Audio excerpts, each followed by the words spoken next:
Pernah suatu ketika saya membuat hafalan, yaitu seingat saya itu juz 17.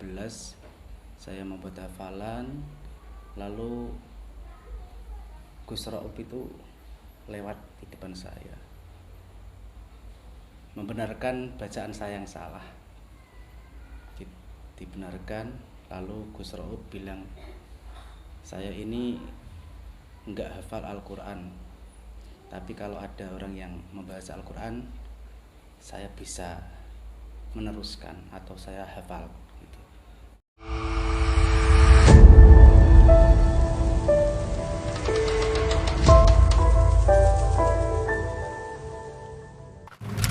Almarhum Gus Raub yang mempunyai nama lengkap Kiai Abdurrahman Nur Salim adalah putra kedua Almarhumlah Kiai Haji Nur Salim, pendiri Pondok Pesantren Al-Quran LP3IA Narukan Kragan Rembang, yang sekarang diasuh oleh Gus Baha yang merupakan putra ketiga Almarhumlah Kiai Haji Nur Salim. Kakak Gus Baha ini wafat beberapa tahun yang lalu sebelum viralnya Gus Baha di media sosial. Siapa sih yang tidak kenal Gus Baha?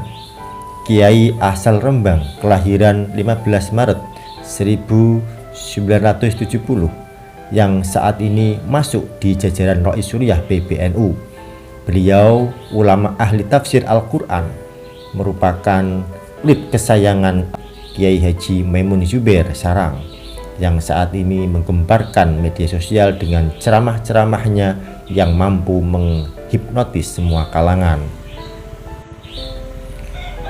Almarhum Gus Raub adalah kakak Gus Baha yang bertempat tinggal tidak jauh dari rumah Gus Baha, hanya berjarak sekitar 50 meter dan masih di komplek Pondok Pesantren LP3IA. Beliau wafat tanggal 7 April 2017 Masehi atau 21 Rajab tahun 1439 Hijriah. Beliau meninggalkan seorang istri dan 2 orang putra, yaitu Gus Muhammad dan Gus Adam. Diceritakan oleh Kiai Muhammad Thoyib yang akrab sehari-hari dipanggil Mbah Oye, yakni salah satu santri Almarhumlah Kiai Haji Nur Salim. Pernah suatu ketika saya membuat hafalan, yaitu seingat saya itu juz 17. Saya membuat hafalan, lalu Gus Raub itu lewat di depan saya, membenarkan bacaan saya yang salah. Dibenarkan, lalu Gus Raub bilang, saya ini enggak hafal Al-Quran, tapi kalau ada orang yang membaca Al-Quran, saya bisa meneruskan atau saya hafal gitu, bahasanya karo. Nah, itu persamaan Gus Raub dan Gus Baha, bahwa beliau itu juga ahlul Quran, dan juga cara jalannya, cara belajarnya itu sama. Kenangan pribadi saya sewaktu mondok di Pondok Pesantren Kiai Haji Nur Salim, yaitu ayahanda Gus Baha.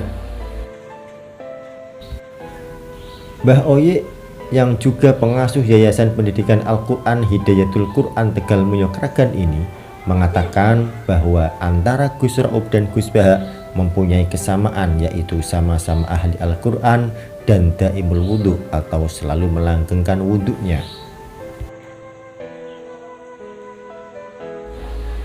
Kenangan pribadi saya kepada Almarhumlah Gus Raub, yaitu kakanda Gus Baha. Setiap malam saya tidur di dalam atau di rumah kediaman Kiai Nur Salim, sehingga sering sekali komunikasi dengan putra-putra beliau, yaitu putra-putra Kiai Nur Salim, terutama Gus Raub. Setiap malam saya disuruh masakin mie ayam tersebut sambil jagongan ringan. Kebetulan Kak Rob itu juga suka kopi dan juga rokok.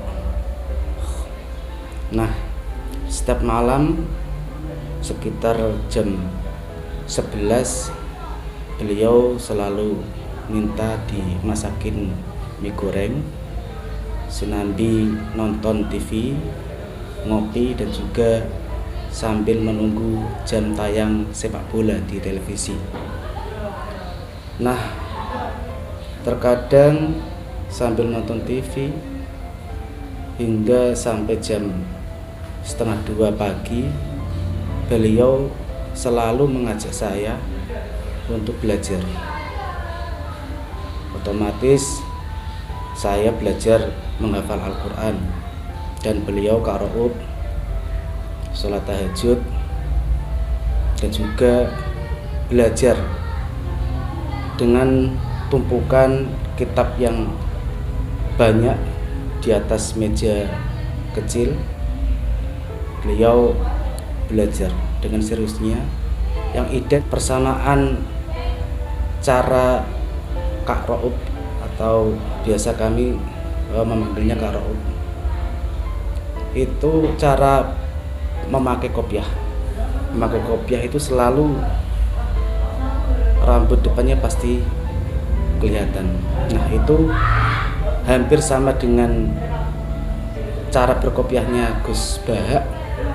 Itu setiap belajar atau mutolaah kitab itu selalu rambutnya masih basah dengan air. Kami kutip dari fanpage Santri Al Husna Mayong 22 Januari tahun 2021. Diceritakan juga oleh Damarjati Ali Marwazi, teman sepondok Gus Rauf asal Mayong Jepara. Gaya bicara, penampilan, serta gaya berjalan maupun gaya yang lain 11-12 dengan Gus Baha. Lah iya, wong kakak beradik kok kecerdasannya juga sebanding dan seimbang. Yang membedakan Gus Rauf dan Gus Baha, kendati sama-sama mondok di Sarang, ternyata Gus Rauf mondok di Pondok Pesantren Ma'hadul Ulum Asy'ariyah atau Pondok Mus, yang waktu itu diasuh Al-Mufullah Kyai Haji Abdurrahim Ahmad. Sedangkan Gus Baha mondok di Pondok Pesantren Al-Anwar yang diasuh oleh Al-Mufullah Kyai Haji Maimun Zubair. Beliau almarhum Gus Rauf kalau belajar serius banget, namun tetap humoris ketika musyawarah dan banyak tawa ketika bercanda, jelasnya. Bahkan Damarjati Ali Marwazi ini beberapa kali mampir di dalam atau rumah beliau Gus Rauf sebelum meninggal dunia. Saya malah tidak sowan Gus Baha meskipun satu rumah karena belum viral kelakarnya. Menurut Damarjati, kakak kandung Gus Baha tersebut adalah penghuni kamar 51 paling ujung, nomor kamar santri paling bontot, sedangkan dirinya menghuni kamar 49 Ponpes Mus Komplek Darul Ulum atau DU Barat, paling dekat dengan MGS.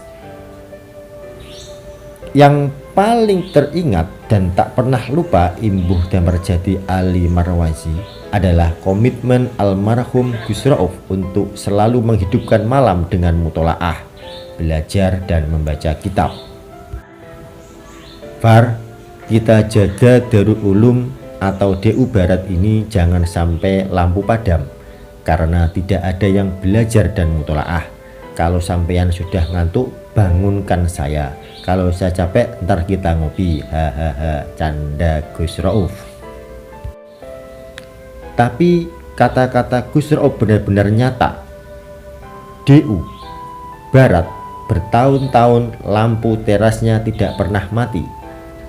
Lampu teras tidak pernah mati karena ada yang belajar dan mengaji. Tidak tahu setelah itu, setelah saya boyong ke Kudus, jelasnya.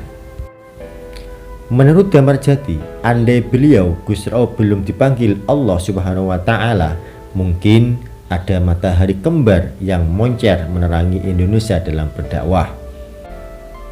Keduanya sama-sama cerdas, luwes, lugas, humoris, dan dicintai umat Islam Nusantara ini, yaitu kakak beradik Gus Rauf dan Gus Baha, ungkapnya.